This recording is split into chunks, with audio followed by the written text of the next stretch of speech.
My name is Liam Wickham, and I am the founder of game-production.com, where we seek to enable games industry professionals to plan better, lead better, and stop the crunch culture through building a community of support, knowledge, and training. Today, we're very grateful to Chris Sykora to find the time to chat after a busy week at Jaeger in Berlin, where he has served as an associate producer for almost a year. Jaeger has given us its namesake, as well as Spec Ups The Line, Dreadnought, and The Cycle.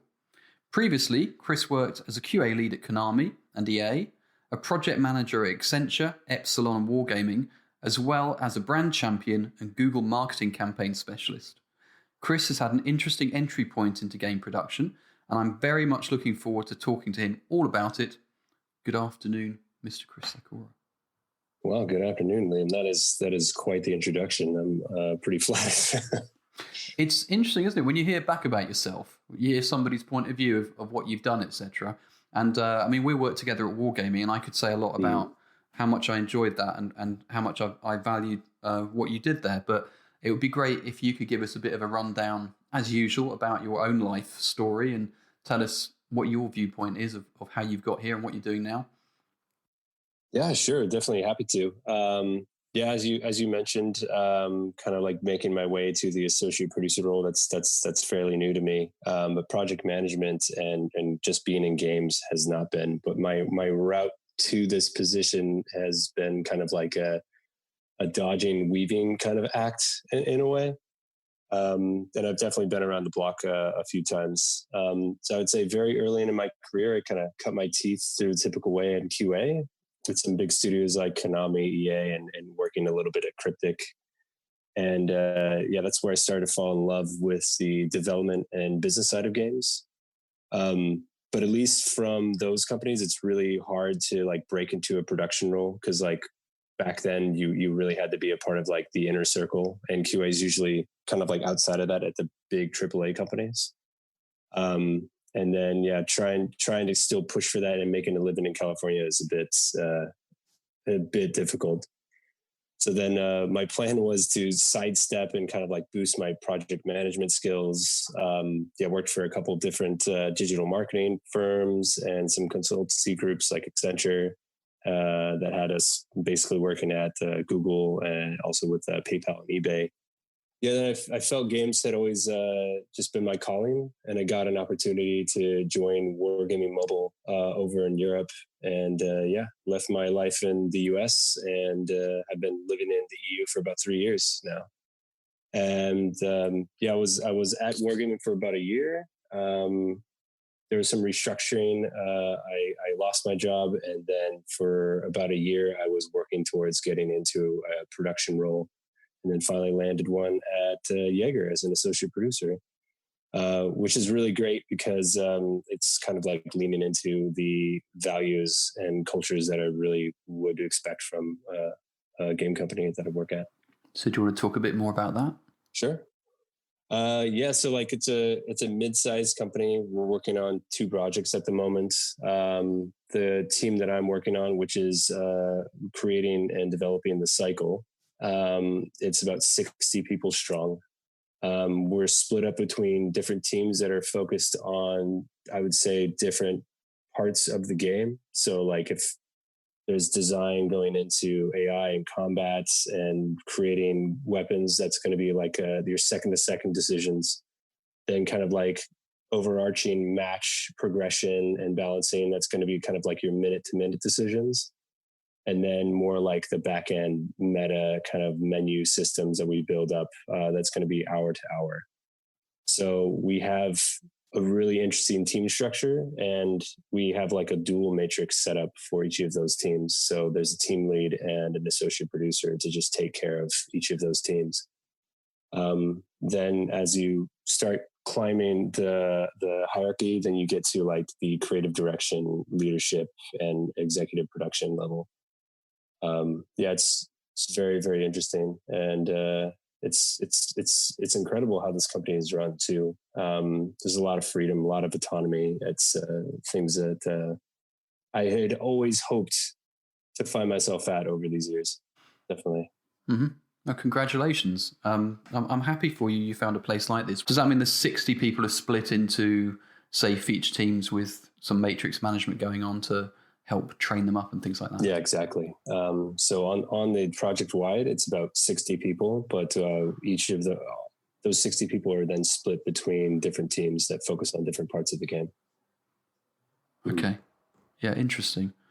And do you think that helps drive the creativity of the team as a whole, rather than just a list of telling them what to do? Is that about right?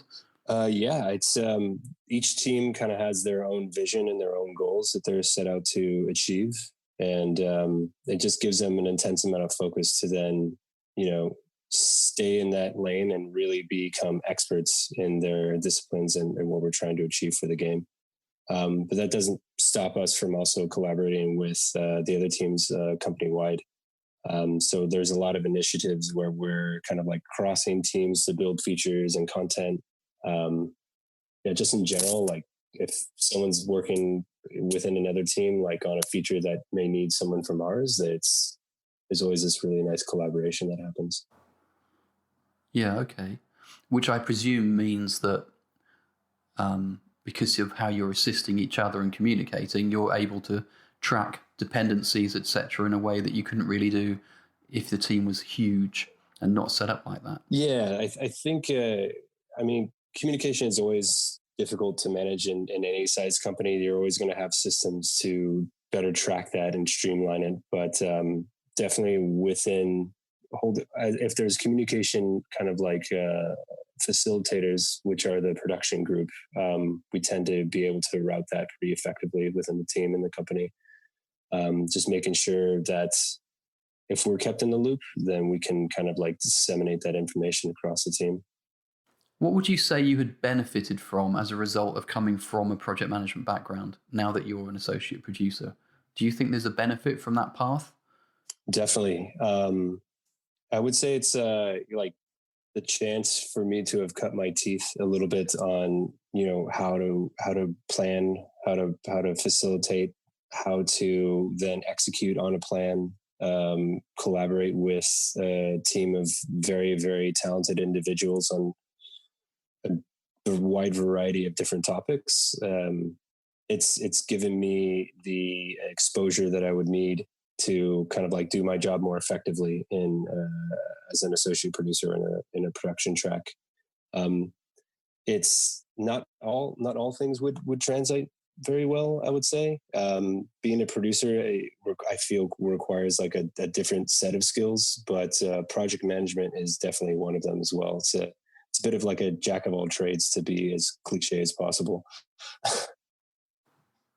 No, I think that's true. I mean, I think no matter who you talk to in production, they seem to have come from a path which would be, for example, QA or project management, or they were a designer and then they realized they had team lead skills and wanted to become a producer and all that sort of thing.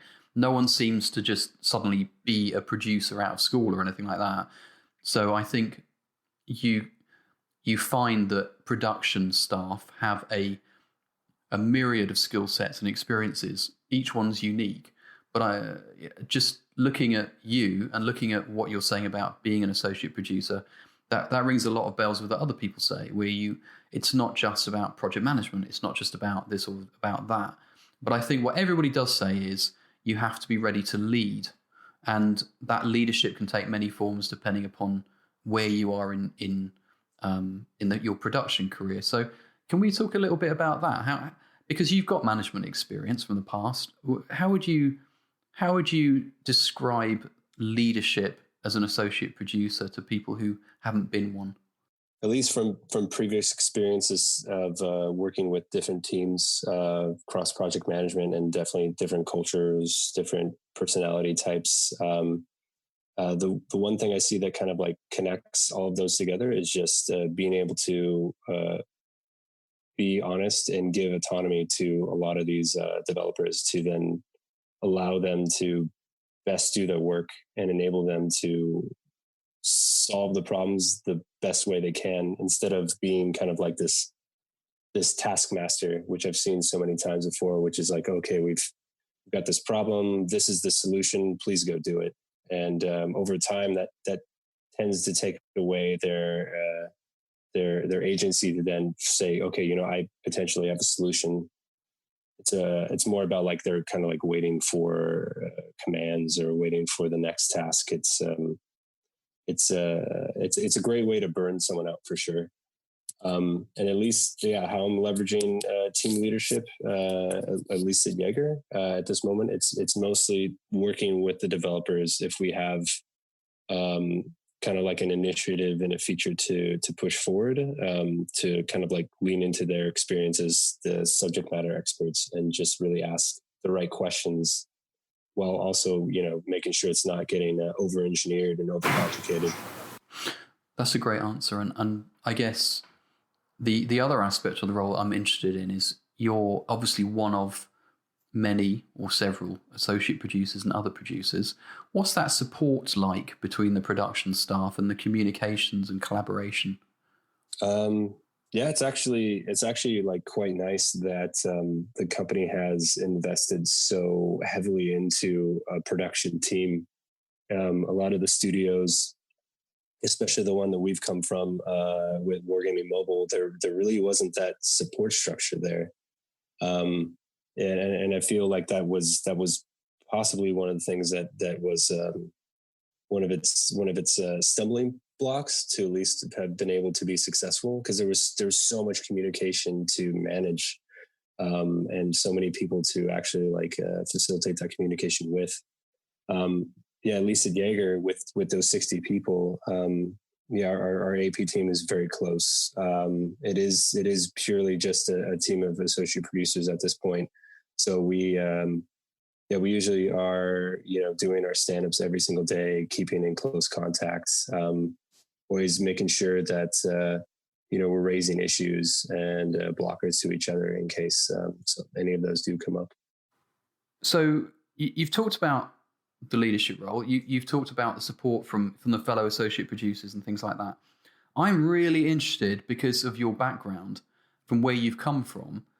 How is life as an associate producer there, like or not like you expected it would be? At least from the perspective I had when I was first leaning towards production, I guess this was early, I'd say like late 2000s, before 2010, the game industry looked very different. And I had thought that being an associate producer would be, kind of like managing schedules, possibly doing some budgets, like really assisting the producer to help plan, to help facilitate meetings, to then be someone who's like their right hand, and taking on roles that or jobs that maybe they didn't have a whole lot of time to focus on, at least for their role. And then now, having actually been in this role for actually a year, it's a year on the 17th, so just a couple of days ago, actually. Happy anniversary! Thank you so much. It's so much more, especially at this company. We're given quite a bit of freedom to actually run the teams the way that we want. Like, there is definitely like a framework we can follow along with, but it really is up to me as the associate producer, kind of as like the servant leader, ringmaster, along with the team lead, to then find out what is best to achieve our goals that's set out by our executive producer. And there's a lot of freedom. There's a lot of room to try things, to fail, to kind of like inspect and adapt, and continuously grow with our team. So if, let's say, we identify that the work we need to do needs animators that we don't have, there's a chance for us to then procure that resource from another team. So it's not necessarily this kind of cookie cutter role that I kind of expected to step into and to kind of like try and make my way to a producer role. Technically, everyone in our company is a producer by and large, in a great way. It's really interesting to hear that, because I think, I've coached, mentored associate producers in the past, especially at Sony PlayStation, and there were a bunch of those people who would come in and were very good at doing what you kind of described you thought it would be, which is just following the orders of their producer to go and track what people are doing. Basically a very passive role, a role in which you are collecting information, reporting back on that information, and then doing what you're then told to do. And I guess I really like what I'm hearing about Jaeger and about you guys and how you're given that freedom and autonomy. Because, of course, someone like yourself with your experience in the past, I think you're kind of well set up for that, right? You've had the team lead experience and you've had exposure to having to do project management, but also to having to make decisions and having to support and care for a team of people. And I think that's very important. And I can see that you'd be very good at that. It sounds like something which is sort of bread and butter for you. Have you found it quite a natural change from what you were doing before? Quite a natural and good thing? At least first stepping into the role, there was things that I was quite acclimated to already. And the type of producer that I see myself as being, and that's the I guess the beauty of this day and age where there's so many different types of producers who have their own style and flavor. It's like I definitely kind of lean into the more empathetic kind of like emotional router for a team, that if there is that trust that's needed and that honesty, I want to try and give it as much as possible.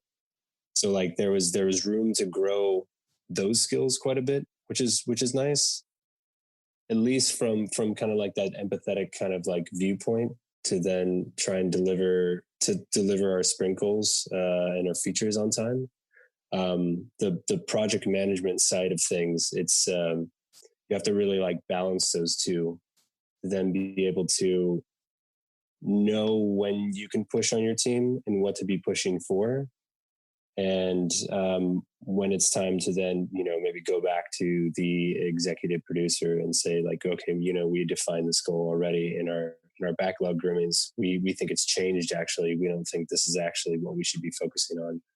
It's not, it's taking the work that is defined from leadership to say, okay, this is something that we find important and we prioritize it, and then being able to challenge it if it's something that we may need to change. And that's something that you really have to learn from experience, especially in a role like this, where you can actually go back and, say, okay, this is not the right focus. And maybe that happens, a week or 2 weeks into a sprint, possibly 2 months down the line, if we are focused on a feature and see it's not quite working out, as opposed to, fulfilling kind of like a checking boxes as you would in other project management roles, like what you were saying at other companies. It's this real give and take, this two-way conversation that you're having with your developers and with leadership. What you've said so far, you're obviously indicating that you guys are running, seems to me, Agile Scrum. Yes. Yeah. Okay. So, and of course, we know that one of the tenets of Agile philosophy is to encourage autonomous teams and encourage people to be creative within their own space and within their own team. And that you encourage that because that leads to, as you said, like the iteration, incrementation of work, but doing it in a way where everyone's working together and you're getting it out there and in front of people. So I imagine that because you've got experience with that before, that makes you quite a formidable associate producer in that group. Have you received any kind of formal support, training, etc., since you've been there about things like Agile Scrum and methodology, or is it all left, as you said, it's kind of left to you to tweak that as you will? There's definitely like a support structure inside the company to then foster this kind of knowledge. There isn't any initiatives, I would say, to get like the formal training, but a lot of our producers already kind of have the kind of like the CSM badge. They go through the Certified Scrum Master training. And that's, we're all encouraging each other and pushing each other to learn outside of the job role as well. So if we're reading books, or if we're, we have interesting chats that we've seen on YouTube from GDC talks, we usually share those around and really try and build each other up and try to motivate each other as much as we can to do our best. So it's like having an unofficial guild. Yeah, exactly. I would say because there's 4 associate producers at the company, and at least in our project team, and we're all pretty close-knit bunch. Can you point out at all any areas where you'd say you're doing things in a pretty interesting fashion compared to the original Scrum? Yeah, definitely. And I do totally agree with you that that term of agile and Scrum is thrown around as like it's a silver bullet buzzword, kind of like, oh, if we're agile, we'll be able to do so many things. But once you get into it, you start to see that the framework and the way that it's set up needs to be modified in some way. And that has happened at our company. So let's say like with the typical retrospective you would have in Scrum, that would be to also review the work that you've done. That usually happens outside of that ritual. We usually get sign off on like conditions of satisfaction or the definition of done with the creative director ahead of that. And the retrospective would then purely be to find out what we did right and wrong and what we want to improve for the future and how we work with the team.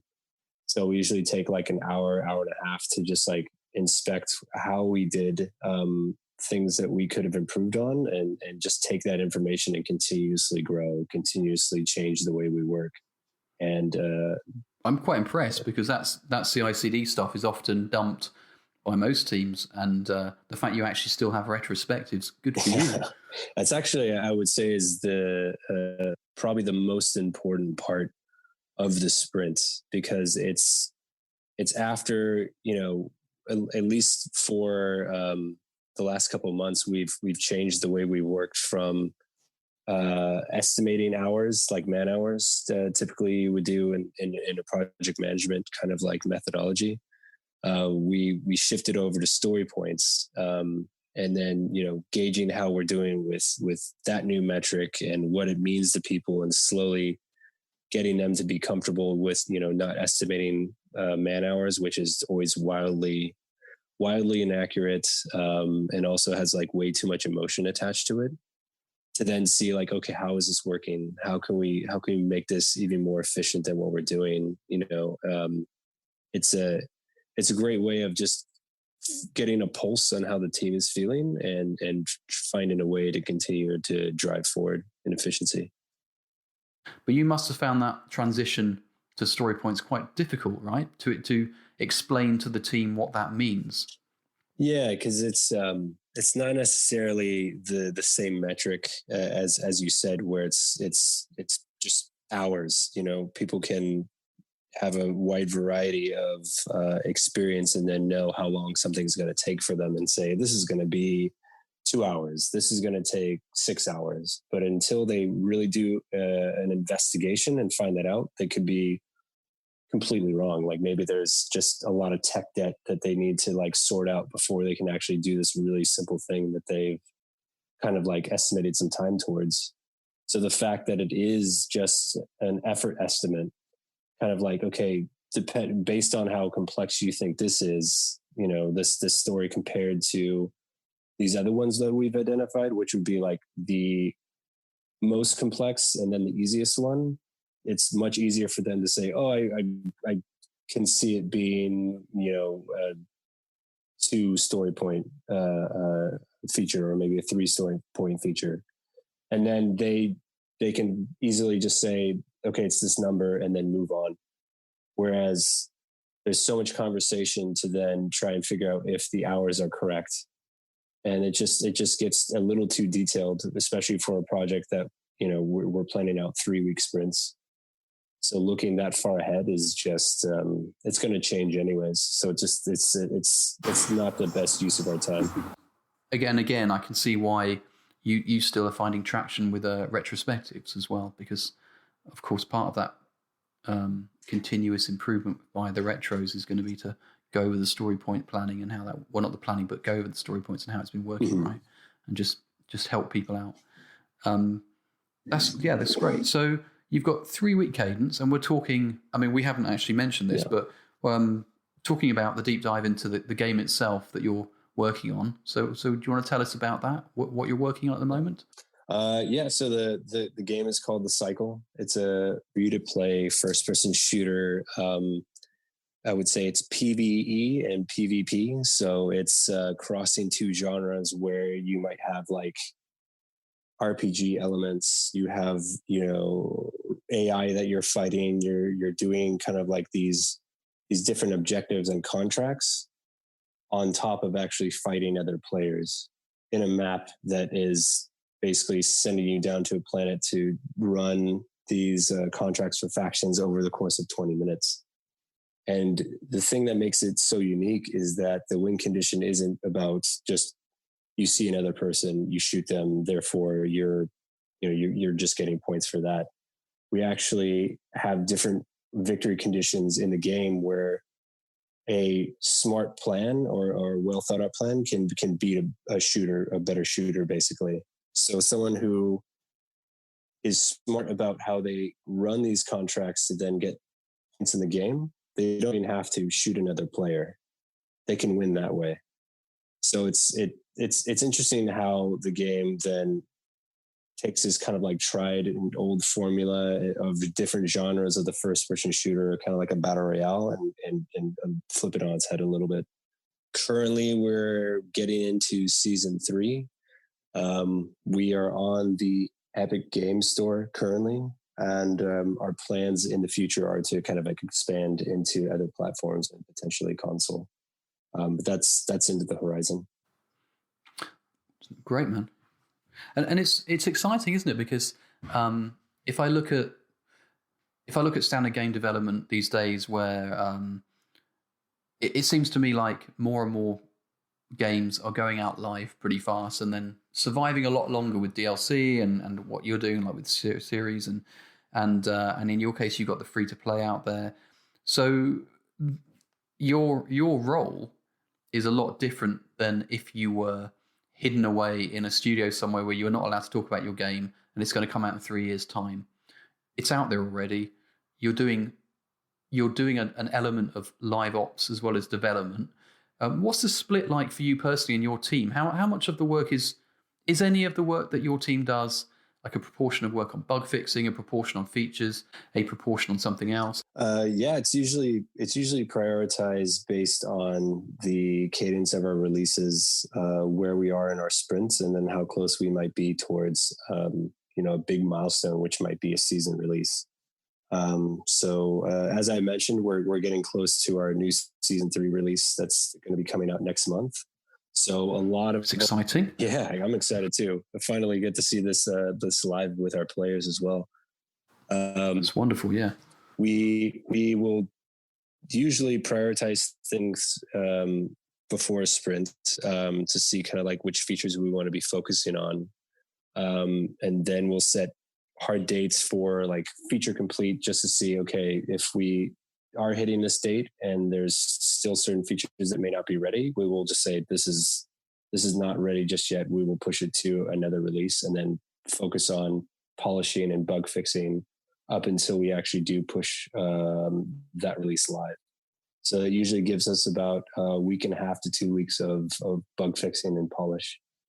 And depending on what features are then needing more resources to really finish them off. Team members who are on, cross team members can then jump onto the features of other teams to help them kind of like push it across the finish line. So it's that's interesting. Yeah. How far would you say you have to plan ahead in order for the other associate producers to all kind of be able to help each other with lending resource back and forth? How far ahead we usually plan is about a season's length. We do have other kind of like leadership business objectives that we look forward into the future. And there's KPIs, key performance indicators, that we're trying to hit and trying to raise as well. And a lot of those features that get prioritized help then boost those numbers. So at the beginning of the season's planning, we look ahead to see what we want to deliver, and then highlight where we might need the most help on that, where we see the risks. And as we start kind of uncovering this iceberg as you're at the tip, for the start of planning and starting to then see this big behemoth of work ahead of you, you usually try and plan ahead into each of the sprints to see, where you would need the resources, who you need to tap in other teams to then support you to get these features made.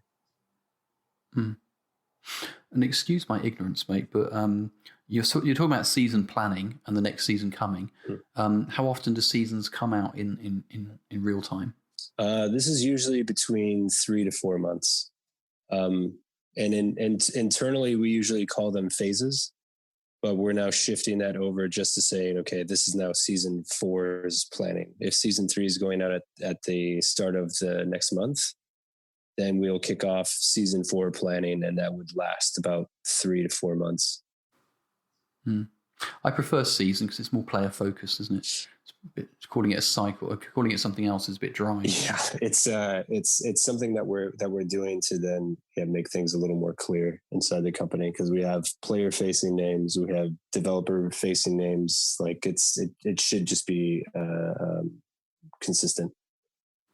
I imagine that you can describe for me an average day in the life, right? So what's a day in the life for Mr. Sykora looking like? Sure. So yeah, the usual average day for me is, if I'm coming into the office, so I'll just kind of like walk you through everything that's going on. It's basically doing stand-ups, basically sprint ritual meetings that we have to just make sure everyone's set up for the day, see what everyone's working on, try and see if there's any blockers that they might have, impediments that we need to remove for them. Standing up with my production team to see what everyone else is kind of like focused on for the day. Depending on the day, it could just be like quite a few coordination meetings, following up in email threads on various different pieces of information, either on features or content that we're pushing. One of the nice things also that this company encourages producers to do is kind of like explore side hustles in a way. So that could be strengths that you bring into the company that you have built over the years in possibly other industries, or just in general, like the knowledge you've gained. So with my kind of like marketing background, I've also pushed for more outsourcing for like our trailers or voiceover work or doing key art. So my day can also be, especially these past few weeks leading into season 3, is coordinating with external partners who then create our trailer, who will be doing our voiceovers, the key arts, any other trailers that would be for kind of like a marketing merchandising focus. Then it's mostly talking with the executive producer, creative directors, making sure that we are all aligned on what the goal is, and that's, this information is disseminated to the team so that we're all aligned to one vision as well, and making sure my team understands what's coming up next for them. Well, that's a great reply. I like that response a lot. You got the vision holding, you've got the bringing the values down, you've got the work they're doing, and also that support they're giving you to do something that you're already strong at from previous. I think that sounds great. What a great company to work for. So if you look at marketing, it's a lot about the listening to the voice of the customer, right? And putting yourself in their shoes and going, right, what do they actually want to see and hear? How am I actually going to appeal to them? So do you think that you're able to give that voice of the gamer, so to speak, more clearly to your team because of your background? It definitely helps me to work with the publishing team, who also has a lot of those same skills, to identify, a different perspective, especially if it's from kind of like the producer's perspective. Everyone in the company definitely has like the player in mind. But the important thing that this kind of like side hustle and this background of mine kind of like lends to is that I can also kind of like identify areas which we can kind of like eliminate waste, I would say. So if people are then spending a lot of time on a lot of these different initiatives, like doing the trailer, I can shield them from that. They can focus on the game and make a better experience for the player, for example. So yeah, it's mostly just freeing up time and just giving our development team more focus on what they could be doing, which is just making a much stronger product. I know that didn't quite answer your question. No, it's interesting. It's a much better answer because I hadn't really considered that. But of course, we all know that, well, if you've done them, trailers, etc., a massive time sink. So having somebody who knows what they're doing in charge of that is incredibly useful. Mm-hmm.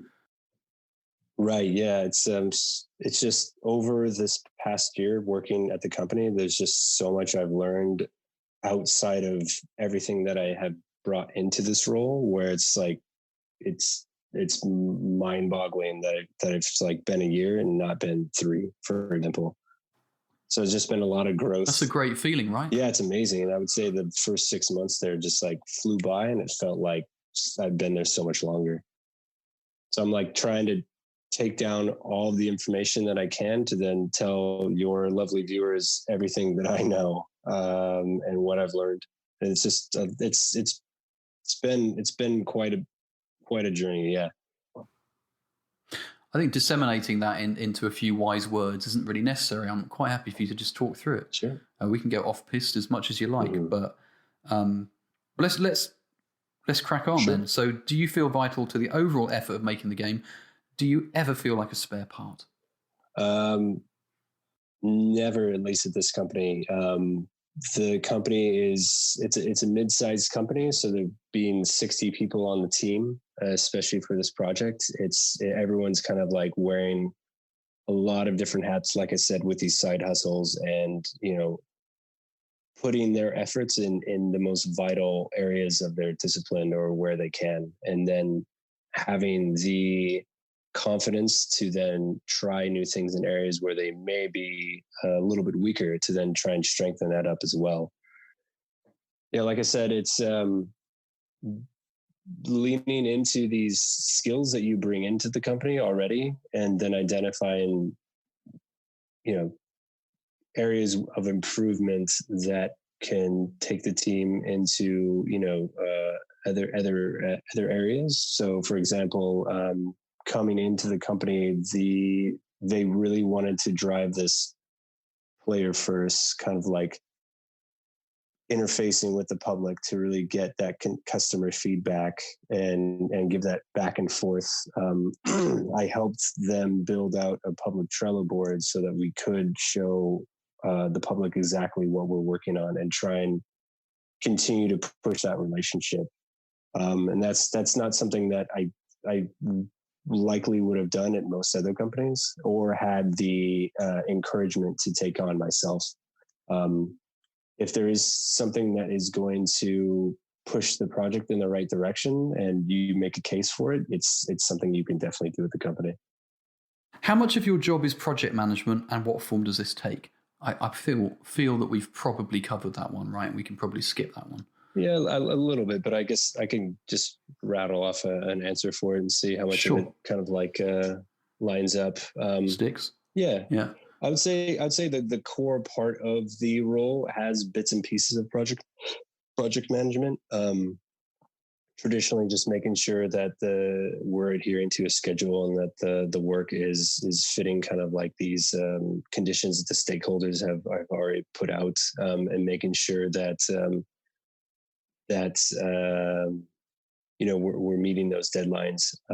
It's also just effectively organizing communication, facilitating meetings and schedule, and kind of like bringing up those essential questions that then make sure we kind of like fall into the holy iron triangle, as it were: scope, time, and budget. Flip it on its head for Agile. Yeah, exactly. Yeah.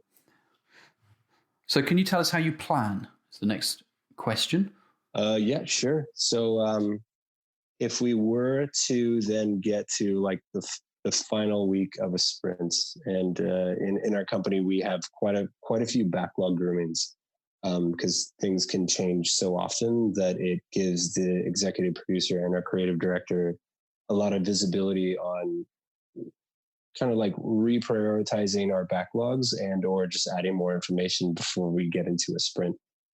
And usually in that final week of the previous sprint, we're finalizing the backlog for what we're bringing into the next sprint, making sure that we have design documents ready for features that are design heavy. We have the correct resources scheduled in so that they know kind of what's coming up. We've had kickoff meetings so that if we go into planning, basically to then talk about story point estimates and then see who is going to be the owner of specific stories, that as much information is given to our developers as possible before we get into that. So we have as much time hitting that sprint, hitting the ground running, I would say. So yeah, typically we'll make sure the backlog is sorted, all the information to then support that information is there. And the following week we will kick off planning, which, you know, if I've done my job right, it usually takes under an hour, which is actually quite nice because everyone already knows what needs to get done, what's the priority. It's just a matter of, okay, let's see how many story points that we have brought into the sprint to see if we're taking on too much. And that the information that we get from our retrospectives, which I mentioned earlier, helps us guide, our velocity in seeing, okay, how do we do in this previous sprints and what's actually achievable for the next. It's interesting. Just to clarify then, you're clearly Scrum Master role. Is that correct? I'd say, yeah. You're acting as a Scrum Master? Scrum Master / associate producer / project manager. Sure. But in terms of the agile roles, I would put you in as Scrum Master. And it sounds like your creative director and your EP would be a kind of a shared product owner or product manager. Right. Does that sound about right? Yeah, they're product owners in this sense. Yeah. But it's always interesting, isn't it? Because as an associate producer, I imagine you also have an element of product ownership because you have to weigh in and make some decisions that normally product owner would make. Mm. It's one of the exciting things about game development and agile hybrid. Anyway, I just wanted to clarify that. So next question. And by the way, I'd love to see a link to your public Trello board that you put together. I could share that. Yeah, of course. It's a great idea because, in fact, sharing progress on features or sharing which features you deem are important, etc., and showing that to your players and showing them that your community that they're important is often neglected or is extremely difficult.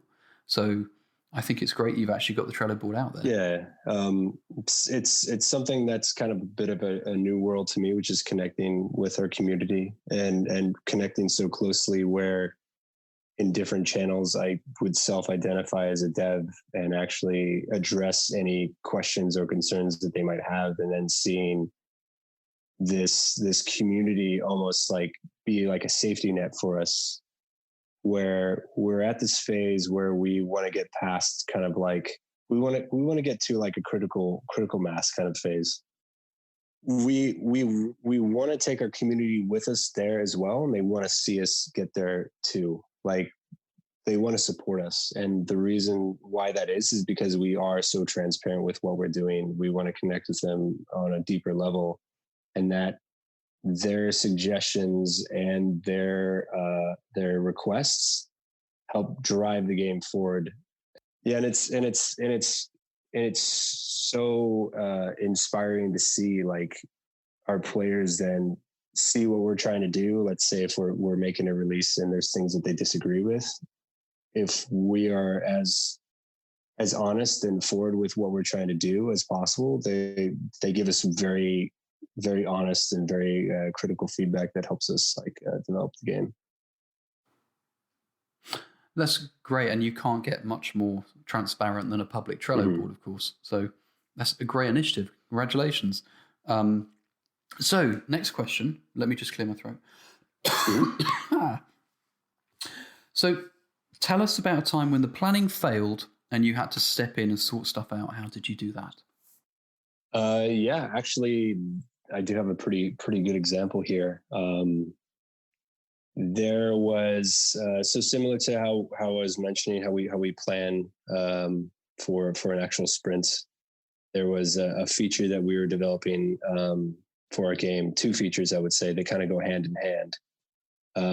And we have this system in our game that allows you to kind of like it's like a tend and befriend kind of mechanic, where if you see another player and you're playing in a certain game mode, you can choose to friend up with them, pact with them. There's balances to then, not make that completely overpowered, but it's this beautiful moment where someone has to then decide, like, wait, do I shoot this person or do we try and work together?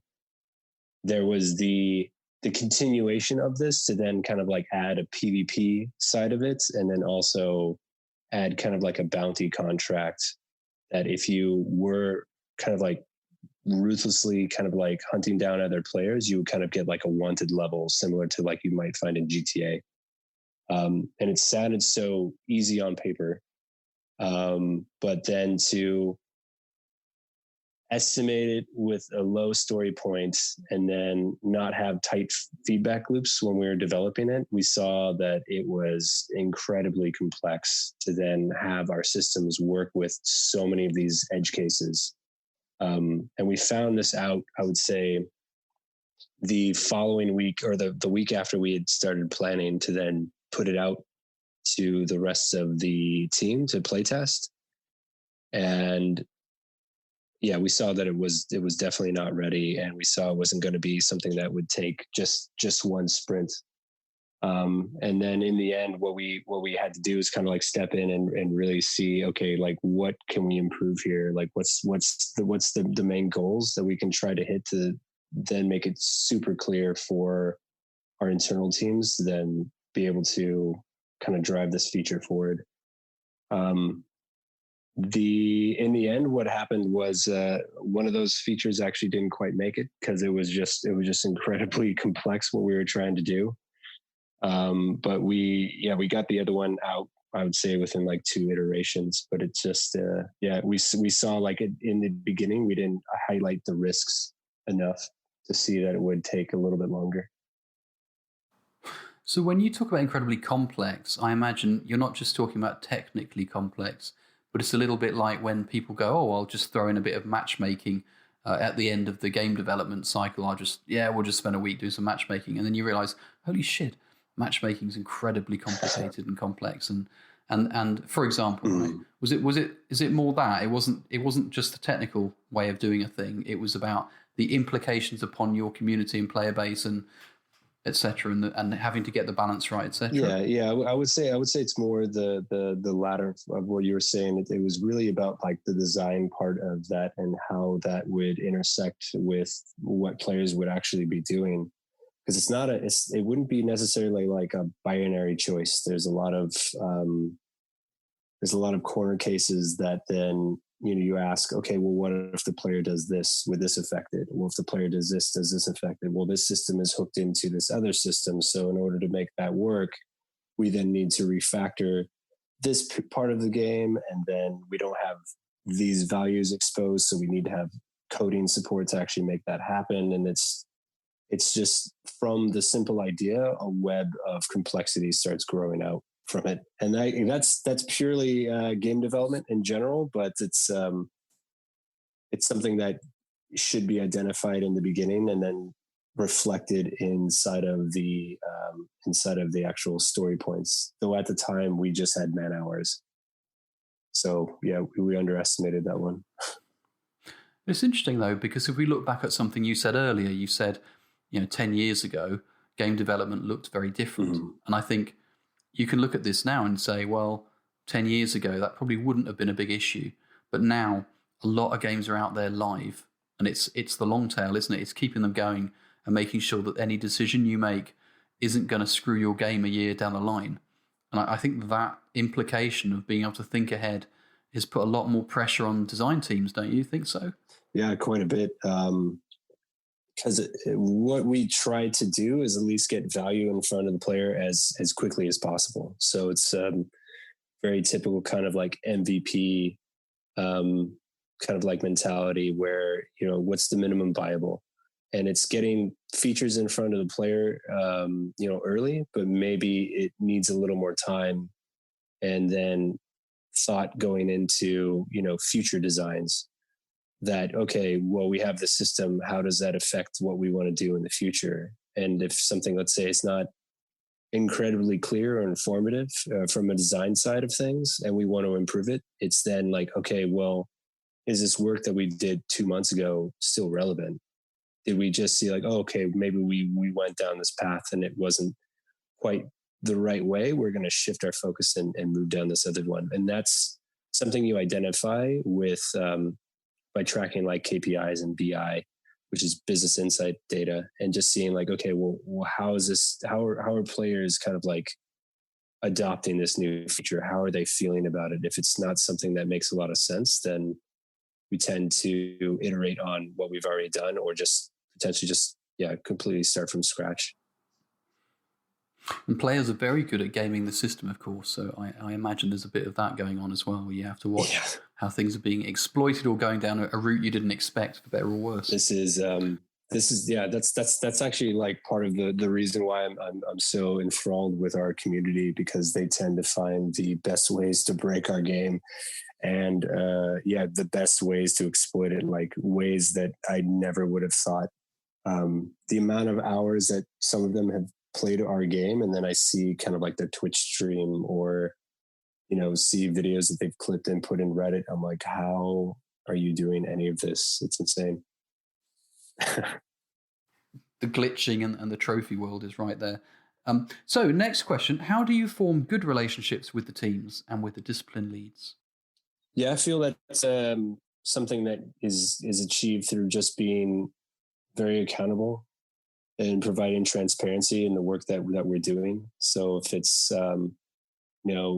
initiatives that cross different teams, or features that if there's other teams that might be affected, that we keep them in the loop as much as possible. So if there's a team that's focused on movement and we're building something like ledge climbing, for example, that we keep maps in mind, so that we're not completely changing something that is not going to work for how the level is laid out.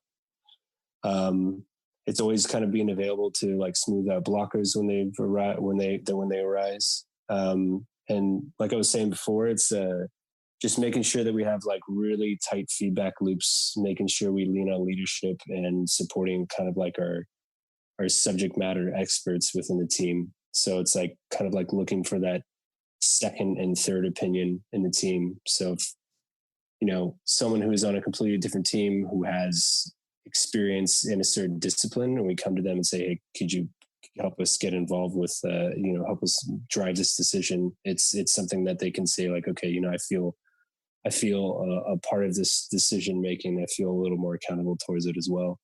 It's this thing that's built within the company to then make sure that we're all kind of like behind the same kind of idea and same goal. That's a great answer. What's the hardest part of making this game? The hardest part, I would say, is knowing what to focus on to then like kind of like drive the success of the game. We have a lot of really incredibly smart and adept leadership and team members to help us kind of like guide and steer the projects from like, better defining what our pillars are, establishing a clear vision for what other teams can align to.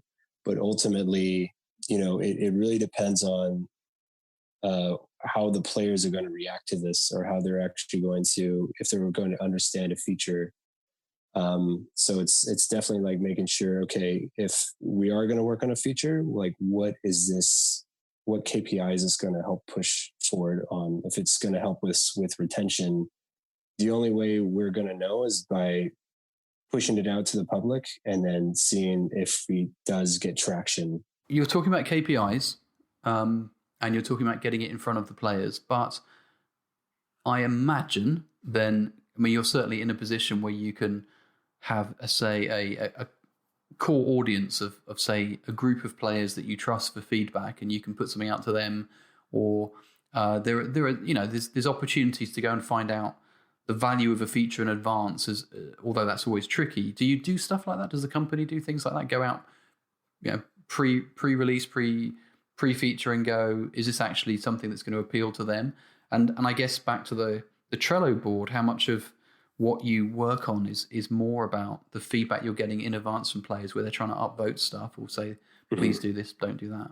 Yeah, that definitely comes into play. We usually have like a playtest server where we will playtest future releases ahead of time, just to gauge kind of like the adoption rate, for example, of a certain feature, just see different ways we can potentially tune it. But it's interesting to, like, when I mentioned the fact that it's sometimes difficult to know what to focus on, is that our community is a bit split, because we have these different genres, and we are kind of like bending the rules for like what a first person shooter is. So some people like one aspect of that more than the others. And if we're trying to hit a game that is kind of like at that critical mass point, we need to identify, who our players are. And more with like, we have a new creative director who's stepped in as well. He's helping define kind of like who those players are, what's that profile. Okay, so you've got player types, yeah, and user profiles, so to speak. Yeah. So we can better make a game for whoever that person would be. Yeah, that's interesting, isn't it? So I suppose you're always going to kind of be seen to be favouring one player type over another, and whatever you do, really, because you can't just aim in the middle. You have to aim at your actual audience. Right. I mean, we've definitely identified a number of different player types, and we want to have different experiences that cater to those specific players. So it's something that is kind of a lofty goal for a 60-person team to then balance the entire game for like a couple different gameplay modes, where the composition of your guns and skills and what you can do kind of like match everything in between. So it's it's when I say it's like hard to know what to focus on, it's more about like, okay, is this going to help us get to this point where the adoption rate and players is going to go, through the roof? If you could have gone back and done one thing differently, what would it have been? Not in your life, but for the game. Oh, for the game. going back and just resetting everything in my life. This is actually a really good question, because it's something that I've been working a lot towards with my team lead and as a producer, to then kind of like shield my team a little bit from things that take them away from meeting our vision and what our goals are as the team. So if we're focused on a specific part of the game, it's making sure that we are always working on something that's making the game better. Sometimes you can get like mandates from above, for example. Like if we're getting pulled in different directions, it's making sure like, okay, is this making the game better? Is this making the game more, like cliche to say, making the game fun, for example? And it's making sure that you're constantly encouraging your team to then ask questions, to then poke and prod at specific things that may be coming in through backlog grooming, and then being a person who can champion that for them and be their voice for when I'm actually speaking with the executive producer or the creative director, to have this discourse between them to identify like, okay, well, this feature is really important, but is it something that we should be working on? Is it something that is going to help us achieve what our goals are that we set for the team? That's very interesting. So I guess with that attitude, you're also fostering trust in your team, right? Because they trust that you're going to represent them well. Yeah, exactly. It's that's part of the thing that I that I really wanted to bring into this team. And I want them to know that I always kind of like have their back. If we obviously do have something that gets prioritized and it's really important for the game, obviously we'll be working on it because we have shared resources that float in between teams. And, you know, we might move team members around like, you know, maybe every year, every 6 months, just to give them a better idea of other disciplines. But if they are on my team, that they're working towards the goals that we've outlined for what we want to achieve. So that was interesting. You just said you move them. What was it, between disciplines, between teams? What? How does that work? So if, let's say, this example that I mentioned, where we have animation resource needs, if we're working on artificial intelligence, we're working on a new enemy, and it's incredibly hard to achieve these goals without the right resources. So we can request those resources, and they may float from team to team. Or, for example, if we have a junior engineer who has a knack for UI, for example, they may go to another team that's focused on, you know, building new UI UX, for example, as opposed to being a little more focused on, let's say, you know, heads-up display information, you know, creating kind of like, you know, gameplay-related features and whatnot. It's more for like the back end, the meta menu screens and whatnot.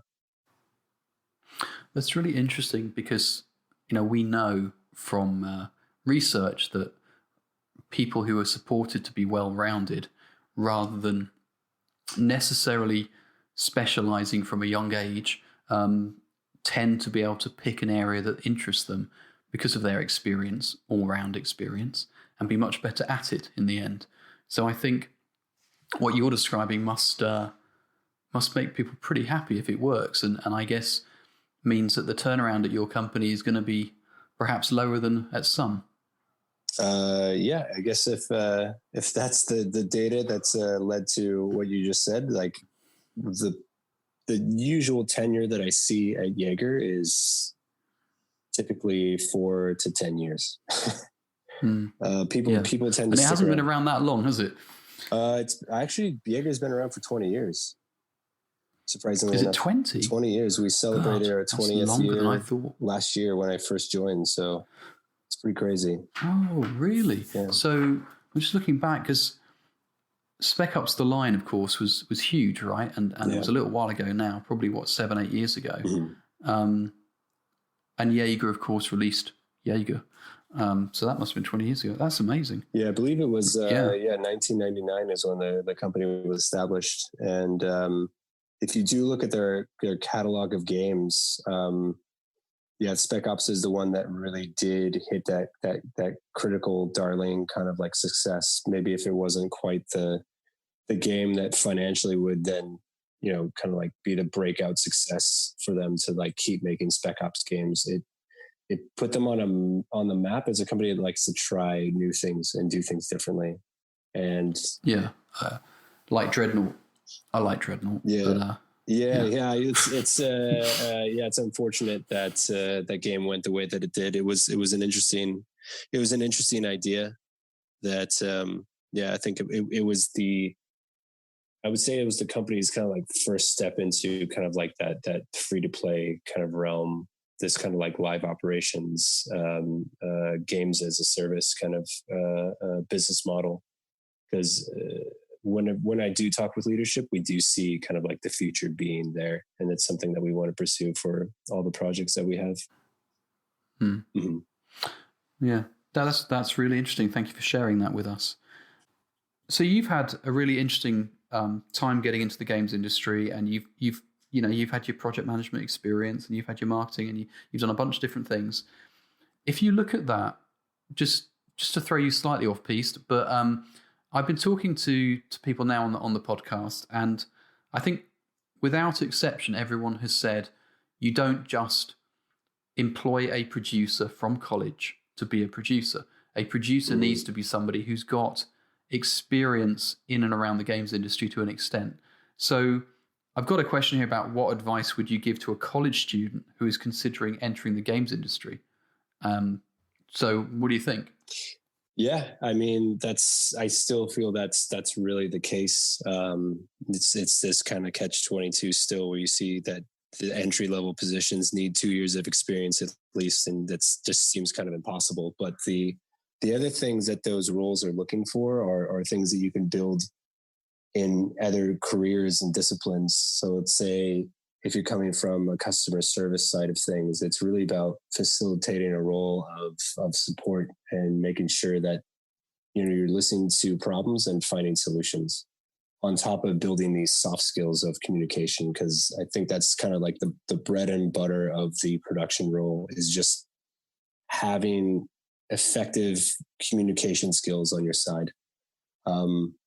Then this is on top of also just making sure you can kind of like work a schedule. You understand kind of like what the goals are of, like, let's say, you know, someone who says like, I want to achieve this, really understanding what that is and keeping a team very attuned to that and leading them back to the path if they start to stray. Just overall, those are skills that you can build in other areas of different careers. It doesn't necessarily have to be in games, but it's something you could find in most project management jobs. You can find them in retail jobs. You could find them in customer service focused jobs. I've seen people even from a sales kind of career path make their way into production as well. And those also give you a different set of skills that help you define what your style of production would be. Because of course you're going to be more product focused, aren't you, from a start, if you've got that sort of background? Mm-hmm. You're not sort of project management focused. You're product and get in front of the people focused. That's really interesting. Yeah. Okay. So I guess when I now think about your background and about the background of, frankly, a lot of producers, it makes sense why so many people come through the QA route, right? Exactly. And end up being QA leads before they become producers. Mm-hmm. Tell me about it. Tell me.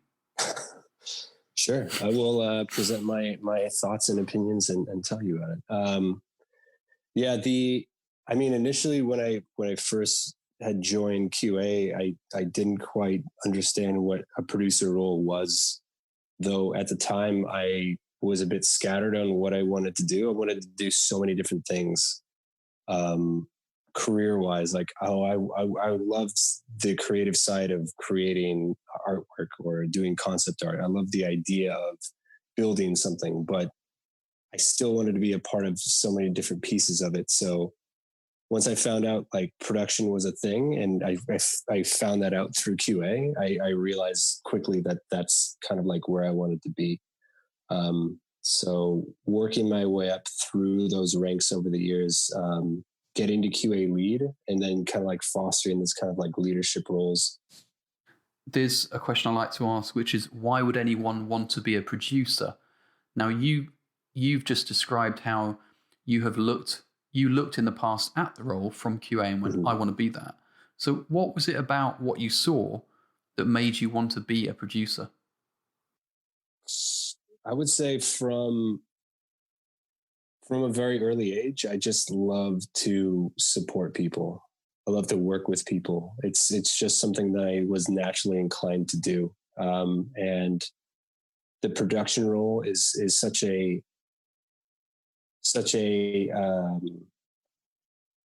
what's the word for it? It's a very like visible position where, you know, if you're succeeding or if you're failing, you instantly kind of like know where that might be coming from. You're like, oh, it's, you know, might be coming from here, but it's a role that you're also looking into so many different parts of production. And just over the years working with games and growing up with them, like since I can remember I was playing games, I've just kind of grown to love the culture and business side of gaming, the development of them, and every facet of them, that working with the people who are focused on specific roles and looking at P&L reports and talking with, you know, the business insights and talking with leadership and where the strategy lies for a specific game. All of that interests me so much that I couldn't really define a role that I could do that wouldn't be production role, because they're kind of involved with so many of those pieces. They're, like I said earlier, it's like the jack of all trades kind of like role. And it's just so strongly suited for people who have a lot of things to bring to the table, like management, communication, organization, and still be able to put their weight into decisions that like can affect the development of a game. It's a lovely answer. I kind of want to follow up from that with a bit of a curveball, if I may, which is I've seen quite a lot coming from games industry forums about mental health in the games industry and about people being under a lot of pressure. And of course, I mean, you know that I like to go on about the crunch culture and how much that repels me and things like that. Of course. But looking at production and looking at what you have just described, you have described a very high pressure role. Now, you're one of the most chilled people I've ever met. So how do you absorb that pressure? Or is there any pressure for you? Yeah. It's, I mean, there's always that pressure. There's always that stress. And it's, I would say it's an innate ability that I've worked to build over the years through working with in much more stressful environments, I would say. Consultancy, for example, it's a completely different type of situation. And I was managing some teams that were based out of India. So if I was working core hours during the day, I was also working at night as well. And it was this intense pressure to perform at your best constantly. That when I look at crunch culture and being in QA and being a part of that life cycle, it's something that I've kind of been brought up in a way. It's like kind of forged in those flames. Yeah, that's a nice way of putting it, isn't it? Yeah. It's resilience come over time. Yeah, exactly. That's as I start to then go into new roles and we start to see in a project that maybe things start getting stressful. It's knowing from those previous experiences of what worked and what didn't work and how to actually manage that stress, and then identifying where it's coming from and seeing if there is a way to mitigate it in some way. So if I'm completely swamped with something, then maybe there's something that I can delegate.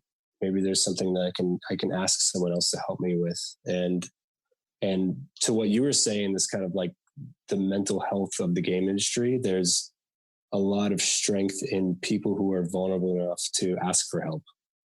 And that's something that is a helpful tool if you are really, really stressed out, if you are feeling that burden. I guess it's really looking towards your team as someone you can trust and ask for that support and assistance. I think that's great advice. If you work in a place where you feel like you can do that, embarrassment shouldn't stop you. If you don't feel like you work in a place that will support you, then obviously you have different choices to make. Yeah. But I think certainly where you're working and where I've worked in the past, I've always felt like I could open up to people and get the support, and it's much better than staying silent. The worst advice you can give anybody who's beginning to crash is put your head in the sand and deal with it on your own, right? Right. You need to get help. Exactly. Yeah, it's best to just make sure that you're just letting somebody, you're informing somebody of that situation so that they can better help you. Because what I've seen is that people tend to want to support each other, and if you're kind of putting that out there, you're kind of like enlisting their support. Okay, thank you. So you've just been talking about your career path. And what you were thinking about some years ago and how it's all led here, etc., through a varied route. What about your future 5 years from now? Where are you seeing yourself? I definitely still see myself in a producer style role, or maybe even a product owner, a product manager role. as I'm continuing to work in this field, I see that I'm very interested in the strategy and where a product is going. So it's so interesting to then identify, something that may help the product, seeing it kind of like come alive through iterations, and then being able to like measure and adapt your plans on that. So I definitely want to grow into a position like that. And hopefully still stay here in Europe. I'm quite enamored with the region, so it's still quite a goal in my mind to just like continue to grow here and potentially learn some German. That's a lovely answer.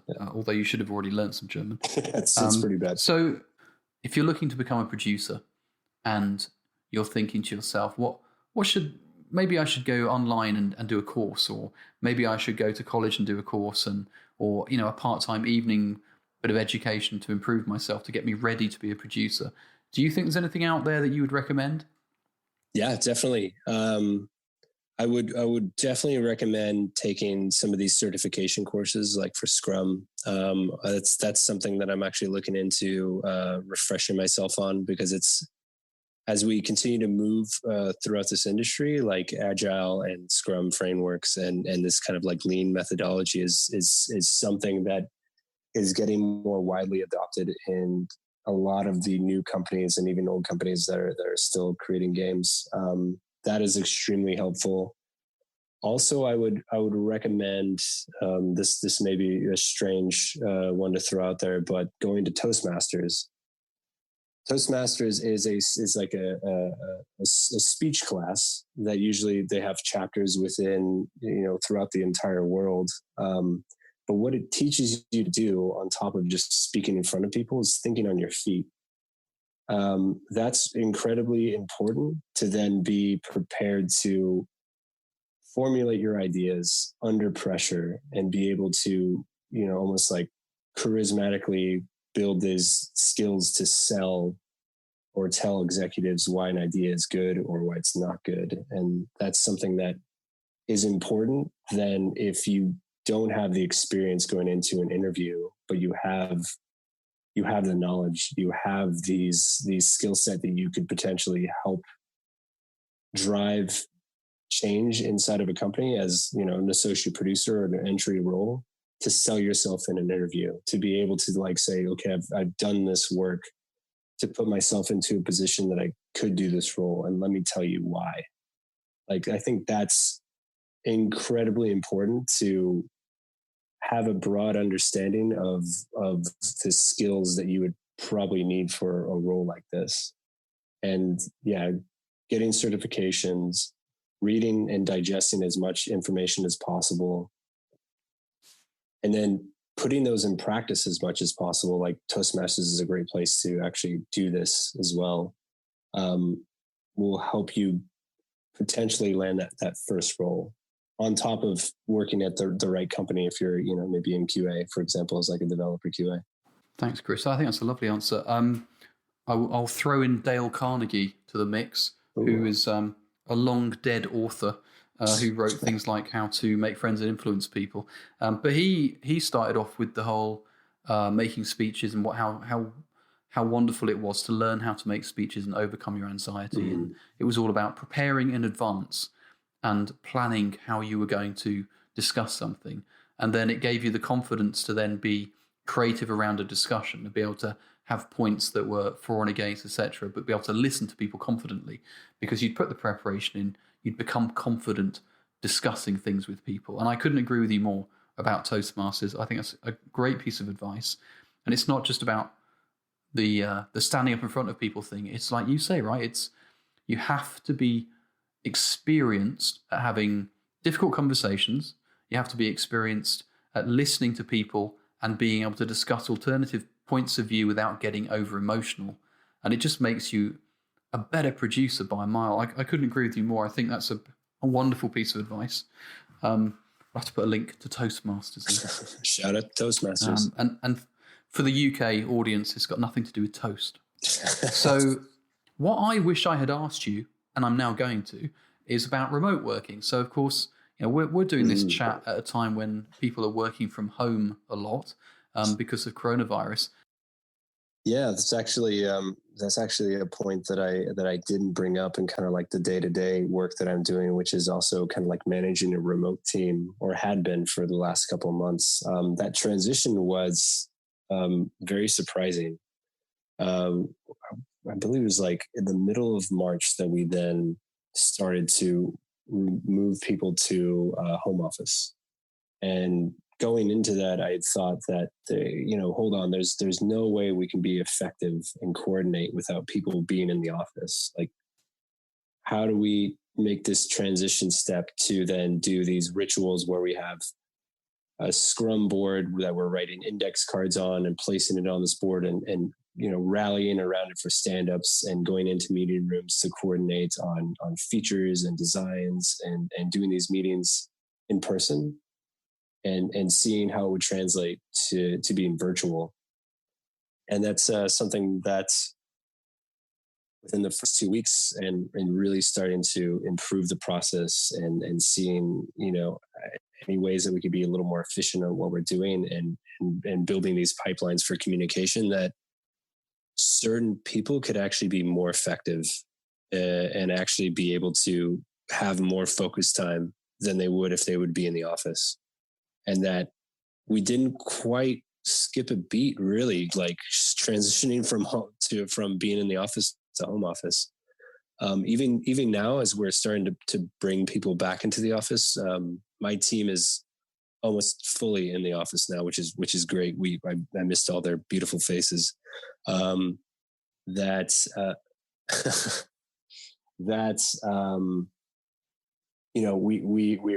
kind of like looking at the idea of having kind of like a home office policy and being a little more relaxed, less restrictive on it, because we do see that, we have a team of very talented and bright people that can also manage their time very well.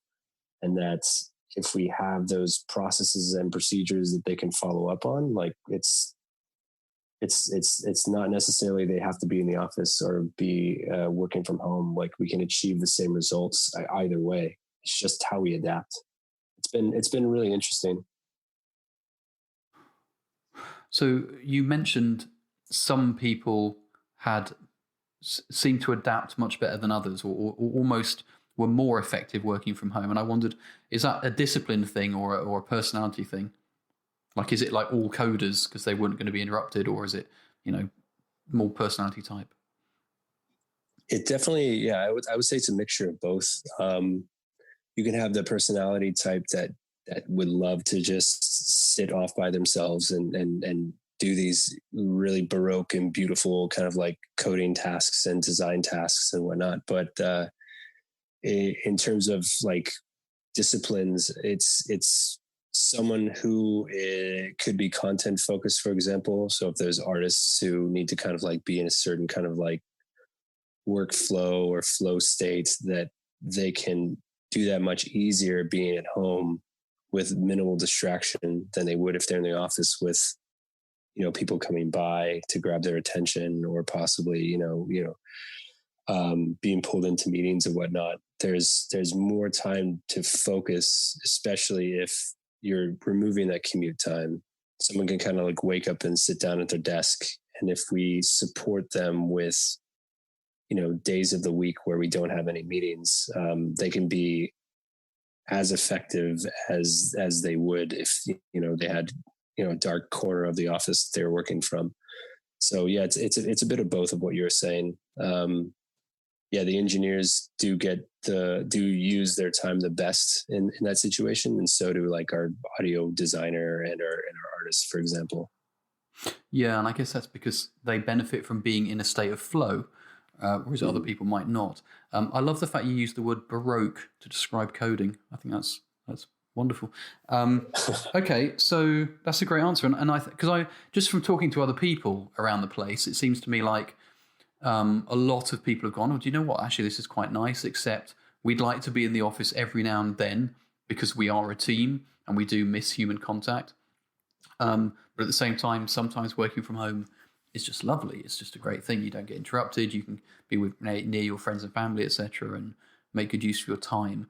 On the flip side, there is the kind of innate worry, I think, for some people that they're never really logging off because they can be available at all times. So you can find that they wake up, they go to bed, and in between they forgot to not work or go to the toilet.